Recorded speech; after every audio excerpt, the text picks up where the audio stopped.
Happy Friday po mga bayan karerista. Tayo'y magbibigay ng po ng ating mga giya, Mang Kelos TV, para sa araw na to, July 11, 2025, Friday. At meron naman po tayong 7 pangarera at magsisimula po ito ng alas 5 ng hapon. Mga 8 hanggang 11 kalahok po ang mga magsisitakbo sa bawat pangarerang nakatakda. Katamtaman lang po, di gaano pong kanipisan. At sa punto pong ito, samahin nyo na rin po ako upang maibigay ko na rin sa inyo aking mga giya. Salamat po. Karera numero 1, may distansyang 1,400 meters and 3-year-old and above maiden race for non-placers. Winner take all, start, races 1 to 7, post time 5 o'clock p.m, 11 entries, dalawang coupled, numero 4 at numero 9. Pampremera po natin dito yung kalok numero 11 Amareya.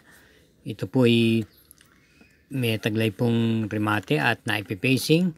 Itong mga nakarantakbo siya, parati po nasa mga pang-4 o hanggang pang-8 pwesto lamang po. Parati pong ganyan ang kanyang tinatakbo. Kaya man-manan po natin to.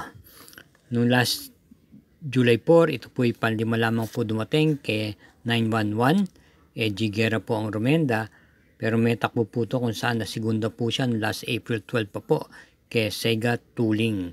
Para sa distansyang 1,400 meters, meron po siyang 129.4. Panigunda naman po natin dito yung coupled entries number 4 Attorney Winona. At yung kakopulant niyang Mr. Sipokot. Mr. Sipokot, isang derimate na tersero naman po ito nung last May 24 kay Glinamon. At ito po ay sa renda ni Dan L. Camanyero. Nung last May 17, ito po ay dumating po ng segunda pwesto po ito kay Trusted One. At para po sa distansyang 1,400 meters, meron po siyang 128.6. Samantalang yung kakopulantes niyang Attorney Winona, ito po ay dumadating po ng pang-4 hanggang ika-6 na pwesto base po sa mga kanyang nagdaang takbo. At may tiyempo naman po siyang 130.6 sa 1,400 meters. Ating panersera po rito yung kalahok numero 5 Mr. Bond na may tuling at pwedeng i-pacing. Itong last July 4, ito ay na pang-7 pwesto lamang po kay 911. At nung last June 15, ito po ay na 4 pwesto sa kabayang nanalong River South. BJB Galieta po ang Romenda. At para po sa distansyang 1,400 meters, meron po siyang 130.2. Kaya para rito sa karera numero 1, pampremera numero 11 Amareya. Panigundo yung coupled entries numero 4 Mr. Sipokot Attorney Winona. At panersera yung numero 5 Mr. Bon. Karera numero 2, may distansyang 1,200 meters, isang class 5, split group 6 to 10. Start ng peak 6, races 2 to 7, 8 entries. Pampremera po natin dito yung numero 2, Swakto Power Duo. Maganda po ang kanyang itinatakbo. Lulan po si JB Hernandez. Ito po ay may takbong na ipipacing lamang. At may remate rin po itong kabayang to. Tulad na lang po nung huling panalo niya ng last June 21, kung saan nanalo po to at tinalo niya si Isaiah at Sneaky Eyes. Si RM Garcia po ang Romenda ron. At may tiyempo po siyang 1 minute and 14.6 sa 1,200 meters. At nung last May 21, nakapagtala din po ito ng panalo sa kamay ni JB Hernandez kung saan tinalo niya po si Don Lucas at Windstorm. Bilang panigunda naman po natin dito yung numero 8 yung Top of the Mark na may remate at pwede rin pong i-pacing lamang. Nung nakaraang buwan ay hindi po gaano nagpakita to nung buwan ng May at June sa kanyang mga takbo. Pero nung February 5, kung babalikan po natin 2025, ito'y meron pong naitalang panalo kung saan tinalo niya po si Moment Like This. Si JB Ponce po ang Romenda. At para sa distansyang 1,200 meters, meron po siyang 115.8. Kaya para rito sa karera numero 2, pampremera natin yung numero 2, Swakto Power Duo, at panigunda yung numero 8, Top of the Mark. Karera numero 3, start po ng Peak 5, races 3 to 7. Ito po isang 3-year-old Group 6 race for placers at may distansyang 1,400 meters. Meron lamang po tayong 9 entries dito at maganda pong karera to dahil meron pong mga imported horse dito na nagpapakita po ng gilas. Ating pong pampremera dito yung kalahok numero 4 Gain na isang imported horse na papanubayan po ngayon ni JB Hernandez. Ito po ay maganda po ang kanyang ikinikilos nung last June 28. Ito po dumating po ng segunda pwesto kay Calculus. At nung last June 13, ito po naman ay nanalo at tinalo niya po si Queen Marchesa. At para po sa distansyang 1,400 meters, meron po siyang 125.4. Bilang panigunda naman po natin dito yung kalahok numero 5 King Alexander na rendahan po muli ni RM Garcia. Na tersera pwesto lamang po ito nung last July 2 kay High Maintenance at nag-barrier run itong nakaraan nung last June 18 at maganda naman po ang kanyang chinempo. Nag-champ po siyang 113.2 sa 1,200 meters at sa distansyang 1,400 meters meron po siyang 126.6. Nung last March 28, ito po yung nakapagtala ng panalo kung saan tinalo niya po si Brewing Point at Black Widow. May tuling po ito. At ang atin naman pong bilang panersera dito is pa rin imported horse na kagagaling lang po sa magandang mga takbo nitong nakaraan. Yung numero 9 Make No Mistakes na sa kanyang Novato race ng last June 4, ito po yung nagpakita ng buti at nag-champ po siyang 115.4 sa 1,200 meters. At nung last June 27, ito po yung nakapagtala ng panalo kung saan tinalo niya po si Brig Leftover at nag-champ po naman po siyang 126.2 sa 1,400 meters. Same rider pa rin po ang sasakay, si CS Pare Jr. Kaya para dito sa karera numero 4, pampremera numero 4 Gain, panigundo numero 5 King Alexander at panersera numero 9 Make No Mistake. Karera numero 4, isang class 4 group 28 to 33. Start po ng Peak 4, races 4 to 7, distance 1,200 meters, 8 entries. Ating pong pampremera at lakas loob, singilinan po natin yung numero 7 Perfect Shot na papatnubayan po ni JT Pabilik. Pwede pong isabay sa unahan to at kumuha ng unahan. At ito po ay mabigat din po ang nakakalaban nito.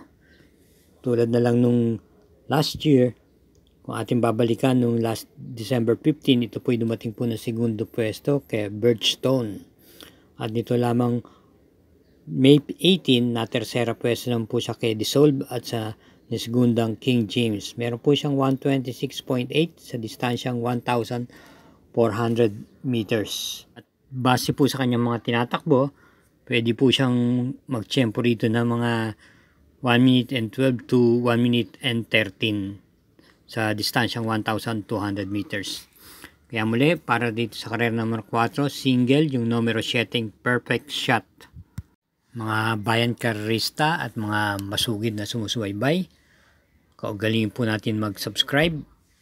Huwag po tayong makakalimot na i-share po ito at i-hit po natin yung like at notification bell button. Salamat po. Karera numero 5, isang class 5 group 11 to 15 split, distance 1,200 meters, 8 entries. First choice natin dito yung numero 5 Polite Bell na gamay po ni JB Hernandez. Ito po ay isang derimate at nung last June 21 maganda po ang kanyang ipinakita kung saan dumating po siya ng tersera pwesto kay Sister Moon. At sa distansyang 1,200 meters meron po siyang 113.4.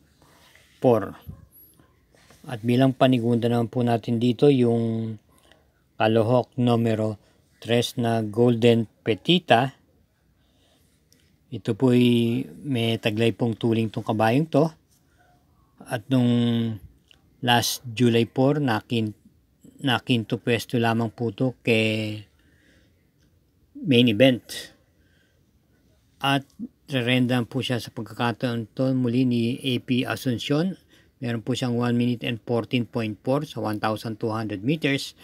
At bilang panersera po natin yung numero 8 Noble Promise na may tiyempo ng po na 1 minute and 15 sa 1,200 meters. Dumating po ng tersera pwesto nung last June 14 kay Bravo. Lulan po si James Torque. Same rider pa rin po. Kaya para rito sa karera numero 5, Pampromera, numero 5, Polite Bell, Panigundo, numero 3, Golden Petita, at panersera ay numero 8, Noble Promise. Karera numero 6, penultimate race, may distansyang 1,200 meters, isang class 5, split group 5 for placers, at meron po tayong pentapekta rito, may 8 entries. First choice yung kalahok numero 4 Heritage, na may taglay naman tuling at pwede rin pong iparimati ito. Nung last June 11, maganda po ang kanyang itinakbo kung saan na segundo pwesto po siya kay Golden Jaraywa. Lulan po si JC De La Cruz na siya rin po ang magdadala ngayon.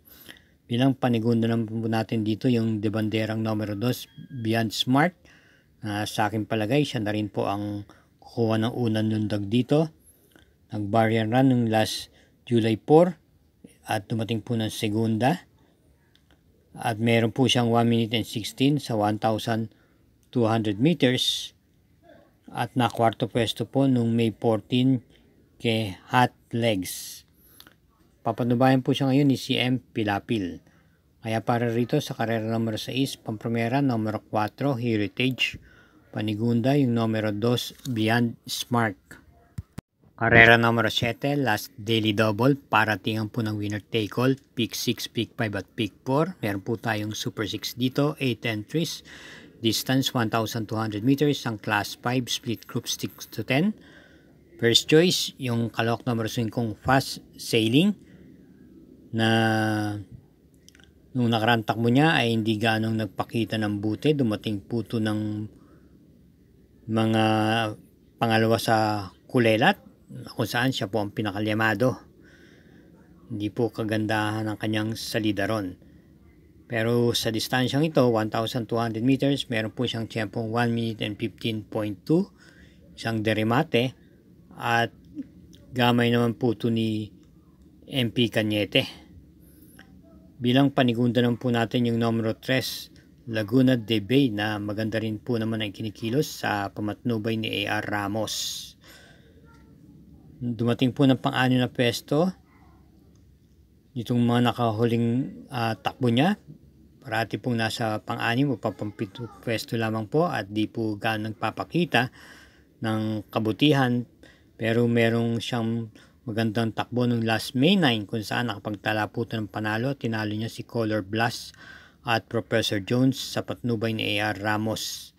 Ito po ay pwede pong makasabay sa unahan to at meron din po naman remati itong kabayang to. Meron po siyang 1 minute and 15.2 sa distansyang 1,200 meters. Kaya para rito sa karera numero 7, dalawa lang po pili natin. Pampromera, numero 5 fast sailing. Panigunday, numero 3 Laguna de Bay. Sa lahat po ng sumusubaybay sa Mangkelos TV, thank you again for watching. Ingat po sa ating pag-uwi at naway matapat po ang ating mga giya. Good luck and happy Friday racing!